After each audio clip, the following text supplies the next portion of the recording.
Worksite accidents at factories often happen in a split second, and sometimes one slip is enough to change everything. Today's story opens in the United States in Mapleton, Illinois, where a 39-year-old father walks into his shift like any other day and never makes it home. From there, the journey will move to other tragedies, including Andre's case at a mechanical workshop, so we can see how 5 different causes ended workers' lives in chilling ways. Our main character is Stephen, 39, who has just been hired at a foundry in Mapleton, Illinois, hoping to earn enough to take care of his wife and children. This is only his 9th day on the job. His task: approach the furnace area to take a sample of molten metal, a job repeated daily, but extremely risky. The space hums with the roar of the furnace, the crackling of steel expanding from the heat, hot air whipping against his face. In front of Stephen is a pot of glowing molten metal about 3.3 meters deep, hotter than 1,900 degrees Celsius. Yet the area has no guardrails, no protective barrier to prevent a fall. And all it takes is one misstep, and everything begins to spiral out of control.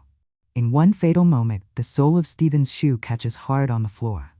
Instinctively, he reaches out for something to grab, but there's only empty space. No railing, no stop block, nothing to hold him back. His body hangs for a single breath, then tips forward and drops straight into the red-hot vat of molten metal. It happens so fast he doesn't even have time to scream, and his coworkers don't even understand what they've just seen. By the time the factory shuts down and emergency responders arrive, there's only one outcome: death confirmed at the scene. If you want me to continue with the investigation and the next cases, comment 0 right under the video. After the incident, OSHA, the U.S. Occupational Safety and Health Administration, stepped in and concluded that the plant violated safety standards by allowing workers to operate next to a dead zone with no guardrails and no fall protection system. But what enrages people is this: why do such basic, obvious failures only get exposed after someone has already died? OSHA inspects. OSHA writes rules. OSHA has the authority to penalize. So how can these lethal gaps still exist in the 21st century? This isn't just the factory's fault. It's a failure of oversight itself, where workers' lives are placed behind profit and deadlines.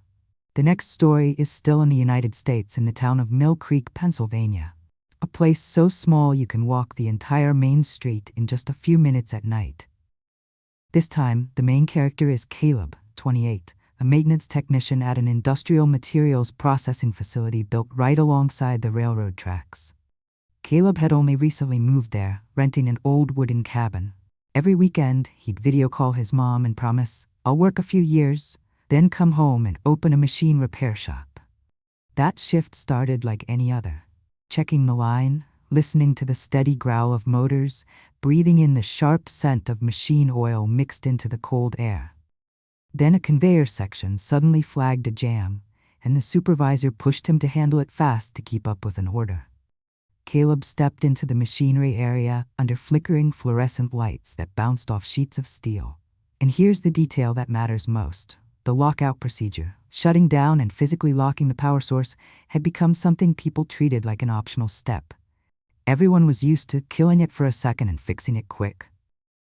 Caleb bent down to check the problem, his hand brushing a loose guard, right as the system shuddered, like it had just woken up. One small mistake, one skipped step, and an ordinary workday turned into a nightmare. In a quiet town like Mill Creek, the silence afterward was more terrifying than the noise of the machine. As Caleb leaned deeper into the housing, a coworker at the other end of the line assumed the issue had already been taken care of and accidentally restarted the system to test run it. The motor roared. The conveyor snapped forward as if yanked by an invisible hand. Caleb had just enough time to lift his head, one heartbeat, before his protective jacket and gloves were caught and dragged into the drive assembly. People rushed toward him, but the emergency stop was far away and partially blocked by a pallet of inventory. The line stopped only a few seconds later, but those few seconds were enough to turn a 28-year-old man into the victim of a workplace culture built on "let's do it fast." Afterward, everyone suddenly remembered lockout-tagout. They posted new warnings, they tightened procedures. But for Caleb, it was too late. And the most chilling part is this: in Mill Creek, The next day, the machines still had to run. Orders still had to ship, as if a human life was just a brief interruption in a production report. What makes this story ice cold isn't only the machine, it's the irresponsibility of the people standing beside each other every day. Because someone thought it was done, because they figured, just a quick test, a coworker hit restart without confirming lockout, without checking whether anyone was still inside the danger zone. One careless action led directly to Caleb's death. And then people started blaming the process, the equipment, the deadline pressure, when the truth is simpler and uglier. A life was traded for a few seconds of convenience. If you're angry too, if you hate this kind of reckless work culture that gets people killed for nothing, comment 1 under the video so I know you're here.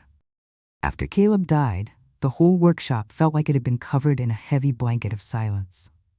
The supervisor called an emergency meeting, read the safety rules out loud, and hung bright red warning signs at the entrance to the machine area. But all it did was highlight one bitter truth. If they had done it right from the start, there wouldn't have been a funeral. Caleb's family rushed to Mill Creek from out of town. The old cabin he rented still had unopened boxes stacked against the wall, and his oil-stained work shoes sat by the door like he was about to walk back in. The co-workers who used to joke with him avoided each other's eyes, because everyone knew this didn't come from bad luck. It came from a habit, one that treats safety steps like obstacles instead of lifelines. And that's when the question hits the hardest. On a production line, what is a human life really worth? If it can be erased with a single button press? But the tragedy doesn't stop there. In factories like this, what kills people isn't always a blade or a gear. It's the normalization of danger. Skip one step today, skip another tomorrow. Then when disaster finally happens, everyone says, "We never thought it would." They write in the incident report, "Operator error." They paste a few more rules on the wall. They hold one training session just to tick a box. And then everything slides right back into the same routine. Meanwhile, the victim's family carries a permanent emptiness for the rest of their lives. And that's why the next story is even more haunting. Not a slip, not a wrong button, but the moment a person is pulled straight into a spinning shaft of a machine, so fast there isn't even time to cry out. The next name is Andrei. In 2020, at an industrial machine workshop in Russia, Andrei was simply a skilled worker. No title, no authority, no power to decide anything. Just hands that knew the job and a quiet confidence that I know this machine like the back of my hand. The shop was always filled with the clang of metal on metal, the steady roar of engines loud enough to lull caution to sleep. Andrei was assigned to operate a large lathe, machining heavy metal shafts. One of those machines that spins fast and hits hard, so powerful that a single wrong touch can cost you your life. But around the rotating shaft, there were no safety barriers. Protective gear was treated like a formality. And the most dangerous part was the culture. Bad habits had become normal. Doing a quick check while the machine was still running, leaning in a little closer to see it better. And it was that little closer that opened the door to death for Andrei. After the accident, the workshop was immediately sealed off. But the truth was painfully clear. No guards, no proper protective clothing, and a muscle memory way of working that turned the lathe into a killing machine. Even worse, CCTV footage of the scene was leaked and spread online, leaving countless people shaken, because they could see, in just a few seconds, the moment a human being was swallowed whole. If you want me to keep breaking down more horrifying factory accidents like this, and the safety lessons behind them, subscribe so you don't miss the next part. And comment 1 under the video so I know you're still watching. But Andrei wasn't the only case that left the world stunned. The next story takes place somewhere completely different. Brazil, at a time when the entire planet was counting down to the 2014 World Cup. People were busy talking about opening day, about stadium lights and glory on the pitch. But behind the scenes, a massive construction project was being forced to race against the clock. Hundreds of workers moved through steel and concrete under the sharp blare of coordination whistles. And then, in a single morning, something built to become a national pride turned into the site of a disaster. when a machine dozens of meters tall collapsed like a lightning strike. On the morning of November 27, 2013, in Curitiba, Paraná, Brazil, Arena de Baixada was being rushed through renovations to meet the deadline for the 2014 World Cup. The project had entered its most intense phase, installing the roof structure and lifting steel components weighing dozens of tons. The contractor brought in a towering heavy-duty crawler crane, its dark steel frame standing out against a clear sky. Across the site, radios crackled non-stop. Steel scraped and dragged. Hammers rang off concrete, work moving with the frantic rhythm of a countdown. What should have raised alarms was this.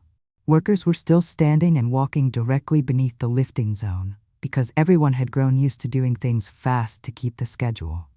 When the crane began hoisting the steel into the air, everything looked normal.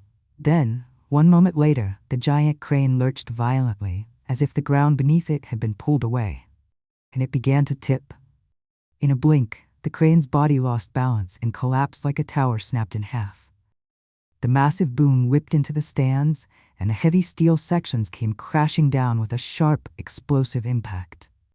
Dust blasted upward, swallowing the area in a thick cloud. A construction site that had been a working machine 1 second earlier became a battlefield the next. Metal slamming into metal, people screaming co-workers' names, footsteps pounding in blind panic. Those closest had almost no chance. Everything fell too fast, too heavy. When the dust finally settled, the image was nightmare fuel. The crane broken in two across the grandstand, steel components piled like a mountain, the roof structure catastrophically damaged. Rescue teams rushed in, sealed off the site, and pulled the injured out. But the price had already been paid on the spot. 2 workers dead, and several others seriously injured. And the dream of making the deadline suddenly felt like a curse.